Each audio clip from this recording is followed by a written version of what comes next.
बिहार चुनाव से लागू होगी नई व्यवस्था। काउंटिंग पर चुनाव आयोग ने बदले नियम। ईवीएम वीवीपैट की गिनती के नियमों में क्या बदलाव। बिहार में विधानसभा चुनाव की तारीखों का ऐलान होने से पहले ही चुनाव आयोग लगातार सुधार की दिशा में कदम बढ़ा रहा है। पारदर्शिता और भरोसे को मजबूत करने के मकसद से आयोग ने अब मतगणना की प्रक्रिया में बड़ा बदलाव किया है।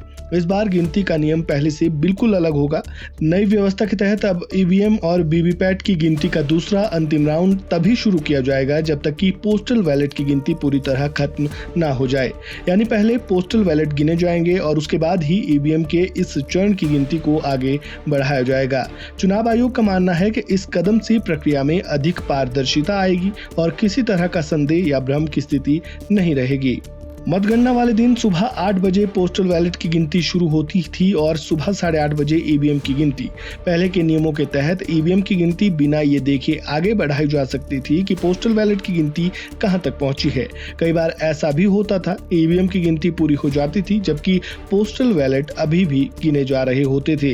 हालांकि व्यावहारिक तौर पर अधिकतर बार पोस्टल बैलेट की गिनती पहले ही पूरी हो जाती थी, लेकिन आयोग ने अब स्पष्ट नियम बनाकर किसी भी तरह की अस्पष्टता को खत्म कर दिया है।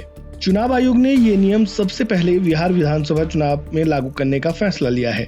नवंबर में होने वाले इन चुनावों में ये नई प्रक्रिया आजमाई जाएगी। आयोग ने रिटर्निंग अधिकारियों को भी निर्देश दिया है कि जिन क्षेत्रों में पोस्टल बैलेट की संख्या ज्यादा हो वहां पर्याप्त टेबल और गिनती कर्मचारियों की व्यवस्था की जाए।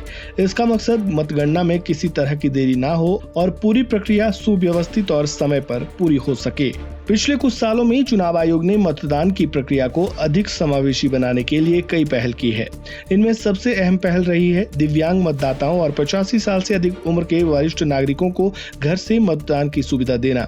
यही वजह है कि पोस्टल बैलेट की संख्या लगातार बढ़ती जा रही है और अब इसकी गिनती को और अधिक व्यवस्थित करने की जरूरत महसूस हुई। गौरतलब है कि पिछले 6 महीनों में चुनाव आयोग द्वारा किया गया ये 30वां सुधार है। इससे पहले आयोग कई अहम कदम उठा चुका है। इनमें वोटर्स के लिए मोबाइल जमा सुविधा, पोलिंग बूथों की वेबकास्टिंग, टेक्नोलॉजी का ज्यादा से ज्यादा उपयोग और घर से मतदान जैसी पहले शामिल हैं। इन सभी प्रयासों का मकसद सिर्फ एक है, मतदान और मतगणना की प्रक्रिया को ज्यादा आसान, भरोसेमंद और पारदर्शी बनाना। बिहार विधानसभा चुनाव से पहले चुनाव आयोग ने मतगणना के नियमों में ये बड़ा बदलाव करके साफ संकेत दिया है कि अब पारदर्शिता और व्यवस्था से कोई समझौता नहीं होगा। नई प्रक्रिया न केवल चुनावी माहौल को और भरोसेमंद बनाएगी बल्कि मतदाताओं के विश्वास को भी मजबूत करेगी।